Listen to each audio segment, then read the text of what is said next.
Good morning, brothers and sisters. This is a prophecy report entitled, Before It Is Too Late. On July 24th, it was reported that Marshall, Minnesota pastor John Tram wrote a letter to Minnesota Governor Tim Walz that was signed by 20 Minnesota pastors and hand-delivered to Governor Walz by Pastor Tram and Pastor Eric Anderson. The letter urged Governor Walz to repent, change your ways before it is too late. It was prompted by 3 bills that Governor Walz signed. One that promotes part of the LGBTQ agenda, one that could threaten the freedom of speech of professionals that want to warn patients and children about the potential dangers of conversion therapy, and one that grants unrestricted access to abortion. Tram said he is praying for Governor Walz, and he urged other pastors and Christians to stand up and speak out. Is it possible for people to run out of time to repent and be saved? It's a debatable subject. We know that a multitude too great to be counted will hear the gospel, repent, and be saved during the tribulation period.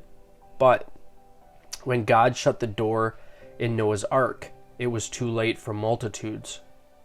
When the hand wrote on the wall, it was too late for King Belshazzar and thousands of Babylonians.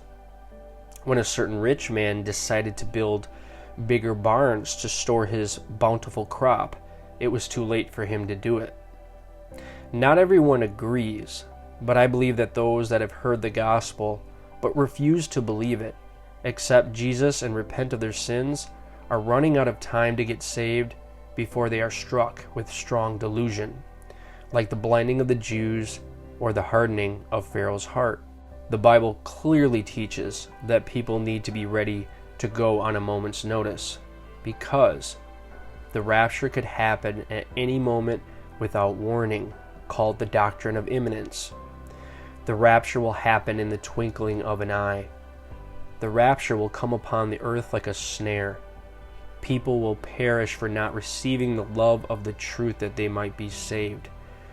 That God will send them strong delusion that they should believe a lie, and that all of them might be damned who believe not the truth, but had pleasure in unrighteousness. Anyway, not all of God's people agree that someone can run out of time to repent and be saved, but all of them agree that God is a God of grace, and that he will gloriously save those that truly repent and accept Jesus before the rapture. So, make your salvation sure now. Reach your loved ones now, and you won't have to be concerned about it being too late later. Here are some recent events that may relate to the end of the age Bible prophecy. Concerning natural disasters, on July 28th, it was reported that 2/3 of the U.S., almost 200 million people, are experiencing an extreme heat wave. In many places, the heat index ranges between 100 and 110 degrees Fahrenheit. The temperature in Phoenix, Arizona has exceeded 110 degrees for 30 consecutive days, and the heat index has been higher. On July 28th, UN Secretary General Guterres said, "The era of global warming has ended. The era of global boiling has arrived." He added that July 2023 is set to be the hottest month ever recorded in human history. He wants dramatic action to combat it, but that appears to be a push to empower the UN, the WHO, the WEF, and other globalist organizations to control the world. Concerning an economic collapse due primarily to high taxes and a high cost of living, California's population has declined 3 years in a row.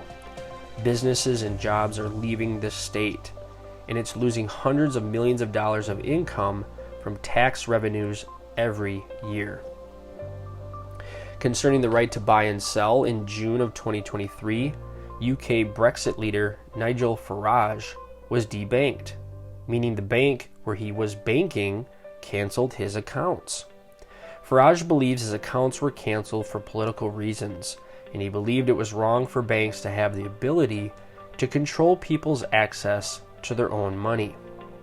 At first, officials where Farage banked denied that they debanked him for political reasons, but he filed for and received a report that showed that he was, in fact, debanked because of his politics, and 2 of the bank's top officials were forced to resign.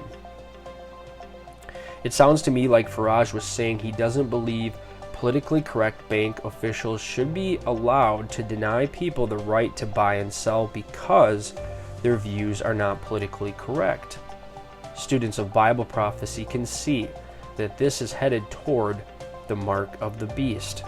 Regarding persecution, a pastor, his wife, and young son have been jailed for allegedly luring innocent people to Christianity in violation of an anti-conversion law in Uttar Pradesh, India's most populous state, where Christians only make up less than 1% of the 200 million population.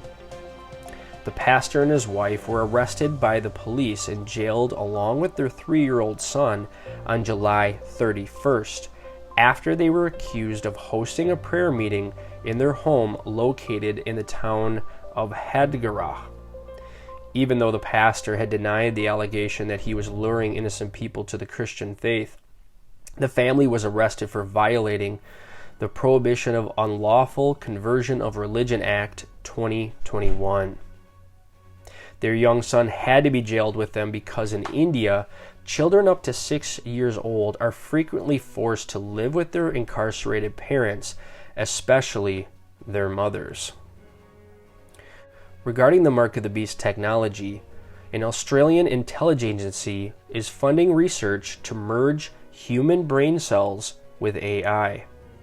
A team of researchers collaborating with Melbourne-based startup Cortical Labs received a $600,000 grant to merge biology with AI. The team has already demonstrated how roughly 800,000 brain cells in a petri dish is capable of playing a game of Pong. This new technological capability in the future may eventually surpass the performance of existing purely silicon-based hardware, said team lead Adel Razi, an associate professor at Monarch University. The outcomes of such research would have a significant implication across multiple fields, such as, but not limited to, planning, robotics, advanced automation, brain-machine interfaces, and drug discovery, giving Australia a significant strategic advantage. According to Razi, we will be using this grant to develop better AI machines that replicate the learning capacity of these biological neural networks. And finally, are you rapture ready?